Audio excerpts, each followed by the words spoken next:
चार standard parabola में जो सबसे पहले हमने बात करी, सबसे पहला Y square equal to 4ax, और मैं ए सभी केसेस में पॉजिटिव मान के चल रहा हूं। चार पैराबोलास बना, चारों में ए पॉजिटिव मान करके चल रहा हूं। तो ये जो Y square equal to 4ax है जो अभी आपने बनाया, इसको कहा जाता है standard most parabola. Standard most, इसके बारे में और बताने की जरूरत नहीं, ऑलरेडी बात कर चुके। क्लियर होगी बात की। दूसरा पैराबोला होता है y square equal to -4x।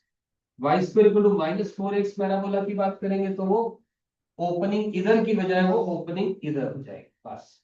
यानी ए की जगह माइनस ए आ जाएगा, ए की जगह क्या आ जाएगा, माइनस ए आ जाएगा। तो क्या फर्क आएगा, अब इस बात को समझें, रट्टा नहीं लगाना है, समझना है। क्लियर। अब ये पैराबोला का मुंह इधर की तरफ खुल रहा था, इसका इधर ओपनिंग है, माउथ ओपनिंग। तो इसका फोकस यहां था, इसका फोकस यहां था। इसका कोऑर्डिनेट ए की जगह माइनस से आ गया, वो a,0 था तो ये क्या आ गया, -a। क्लियर होगी बात नहीं? पक्का। वो डायरेक्ट्रिक्स यहां थी तो इसकी डायरेक्ट्रिक्स यहां आ जाएगी। वो इक्वेशन थी x इक्वल टू -a, तो ये बन जाएगी x इक्वल टू a। ये रही डायरेक्ट्रिक्स। फोकस आ गया, डायरेक्ट्रिक्स आ गया, एक्सिस में कोई बदलाव नहीं है। उसकी भी एक्सिस एक्स एक्सिस थी, इसकी भी एक्सिस एक्स एक्सिस है, और कोई फर्क नहीं है। समझ में आ गई बात? इस केस में ये नेगेटिव नहीं आ ए नेगेटिव नहीं। इसको देखो, दो चीजें समझने का तरीका है ये भी ना, समझने का सोचने का तरीका। कल को मैंने लिखा y square is equal to -16x। एक बच्चा कह रहा है सर ये Y square equal to 4ax से कंपेयर करते हैं, है ना? मेरी बात समझने की कोशिश करो, दोनों चीजें सही है, गलत नहीं। दोनों 100% सही है, सोचने की प्रक्रिया है, सोचने का ढंग है। कोई बच्चा कह रहा है सर जी ये Y square equal to 4x से कंपेयर करते हैं, तो वो कहेगा सर 4a की वैल्यू -16 आ गई, यानी a की वैल्यू -4 आ गई, यानी वो बच्चा कहेगा a नेगेटिव। सही, कोई गलत नहीं। दूसरा बच्चा कहेगा नहीं सर, इसको कंपेयर करते हैं Y square equal to -4x से, मैं मान के चल रहा हूं ए पॉजिटिव है, और 4a माइनस माइनस ये रहा, 4a की वैल्यू 16 है, तो a की वैल्यू सर 4 आ गई। क्योंकि y square equal to -4ax parabola है, और उसका मतलब ओपनिंग टुवर्ड्स लेफ्ट होता है, सर उसकी शेप ऐसी है। मेरी बात समझ में? ये स्टूडेंट नंबर बी बोल रहा है, मैं आपको ये तरीके से समझा रहा हूँ। ठीक है क्या? क्लियर हो गया? दोनों तरीके से आपको समझ में आना चाहिए, दोनों तरीके सही है। जैसे आपको अगर मैं सिंपल बात करूं, पैराबोला आपने क्वाड्रेटिक पढ़ा होगा, मैंने बोला y is equal to ax² plus bx+c। A positive है तो क्या कहते हो, ए नेगेटिव है तो क्या कहते हो। आपने वहां पर ऐसा सीखा हुआ है, वो कंटेक्स्ट सोचने का ये रहा। मेरी बात समझ आ रही है? अगर मैं लिखूं कल को y² इक्वल टू 16x, आपको अगर सर ओपनिंग टुवर्ड्स राइट है, यानी ये केस। मैंने लिखा ये वाला, आपको अगर सर ए नेगेटिव है ओपनिंग टुवर्ड्स लेफ्ट है, यानी ये रहा। ये एक सोचने का ढंग है, दोबारा दोहरा रहा हूं सारी बात। दूसरा सोचने का ढंग है, सर आप तो ए हमेशा पॉजिटिव मान के चल रहे हैं सर, हमने दिमाग में लगाना अपने को सर।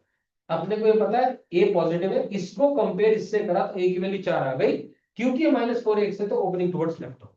ये भी तरीका सोचने का ठीक है, कोई गड़बड़ नहीं है दोनों तरीके। आपकी स्कूल की जो किताब है, आपकी जो एलिमेंट्स की किताब है, वो कहती है इस तरीके से सोचो। मेरी बात समझ में आ रही है? मैं ऐसे भी बताऊंगा, ऐसे भी बताऊंगा, जो तरीका आपको सही लगे, दोनों में से कोई परेशानी नहीं है, दोनों परफेक्टली करेक्ट है। इंपॉर्टेंट है, अगर आपके बेसिक सही है आपको दिक्कत कहीं नहीं आएगी। क्लियर होगी? हरदीप समझ में आ गई? Everybody is clear on this part? बहुत बढ़िया, ठीक है जी। ठीक है, बस अब यहां पर भी अगर मुझे लेटस रेक्टम की बात करनी हो, ये L1 है, ये L2 है, बताओ इसका कोऑर्डिनेट क्या होगा, खुद से सोचो। -a,2a, और ये क्या होगा, -a, -2, बस कोई फर्क नहीं, एक ही जगह माइनस से आ। क्लियर होगी? पक्का समझ आ गया? तो दो स्टैंडर्ड पैराबोला आपके यहाँ पर कवर हो जाते हैं। तीसरे पैराबोला की बात करते हैं। थर्ड पैराबोला है वो जो आप पढ़ चुके हैं, यानी क्वाड्रेटिक इक्वेशन में, यानी x² equal to 4ay। X square equal to 4ay, ये लिख लें। ये तीसरा पैराबोला की बात कर रहा हूं।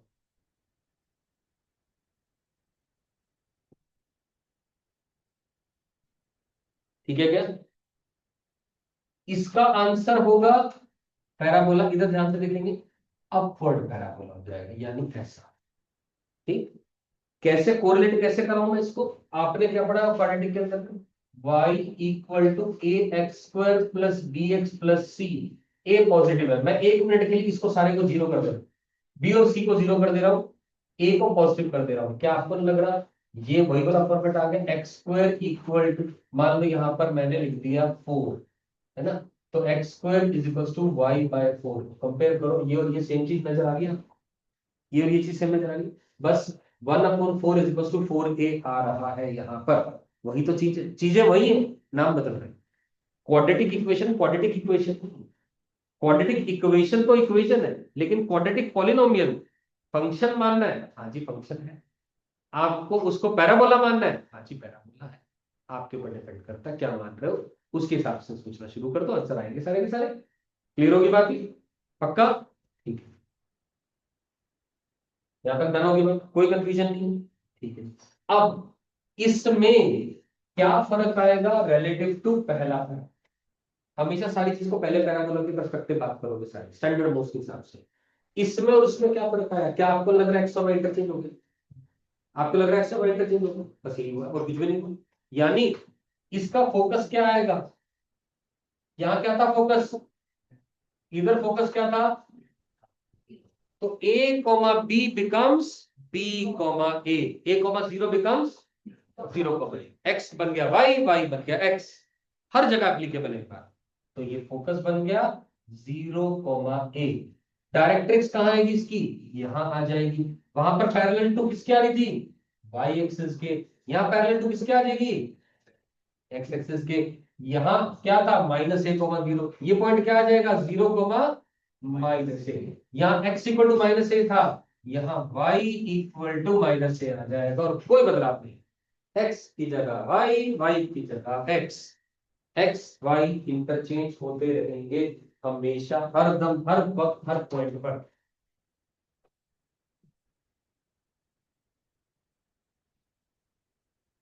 और अगर इसकी लेटेस्ट रेक्टम की बात करूं तो ये रहेगी हमेशा एक्सिस के परपेंडिकुलर। यहाँ पर ये एक्सिस हो जाएगी, ये डायरेक्ट्रिक्स हो जाएगी, ये टेंजेंट एट वर्टेक्स हो जाएगी,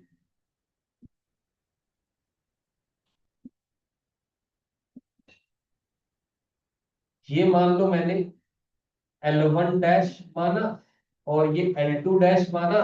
मुझे बताओ L1 डैश का कोऑर्डिनेट क्या है? 2a comma a, 2a comma a आएगा, और ये क्या आएगा? -2a comma a। अरे y कोऑर्डिनेट तो सेम रहेगा ना, वहां पर x कोऑर्डिनेट सेम था, यहाँ पर y कोऑर्डिनेट सेम रहेगा। यहाँ पर 2a और -2a का फर्क आ जाएगा, केवल x कोऑर्डिनेट में, वहां y कोऑर्डिनेट में बदलाव आना चाहिए। समझ में आता है? तन्वी क्लियर है बात ये? पक्का? ठीक है, everybody is able to understand? पक्का? श्योर? No tension confusion? ठीक है, ये बात भी समझ रहे हैं। अब फोर्थ पैराबोला क्या हो जाएगा बताओ? x इक्वल टू -4ay, खत्म होगा। क्लियर है ना? -4ay है तो पैराबोला ऊपर की बजाय नीचे ओपनिंग हो जाएगा। ये रहा, ये रही एक्सिस, ये रही डायरेक्ट्रिक्स, ठीक है ना? इसका फोकस क्या हो जाएगा बोलो? 0 0 a था, इसके मुकाबले a की जगह क्या आ जाएगा? यहाँ -a, और कोई फर्क नहीं। क्लियर होगी बात ही? अब ये वाला पॉइंट क्या आएगा बोलो? डायरेक्ट्रिक्स का, डायरेक्ट्रिक्स की इक्वेशन बोलो क्या आएगी? यहाँ y इक्वल टू a हो जाएगा, y इक्वल टू -a था, ये y इक्वल टू, और ये 0 a हो जाएगा। तो ये क्लियर होगी बात? पक्का समझ आ गई?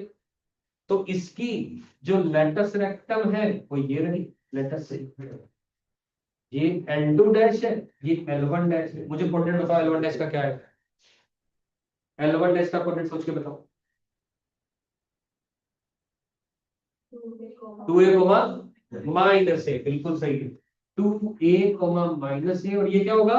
-2a -a, क्योंकि y कोऑर्डिनेट तो दोनों का ही -a रहेगा, जैसे y कोऑर्डिनेट वहां पर दोनों का a रहा था। इधर -2a उधर 2a एक्सपोनेंट की बात। क्लियर होगी बात? पक्का? बहुत बढ़िया।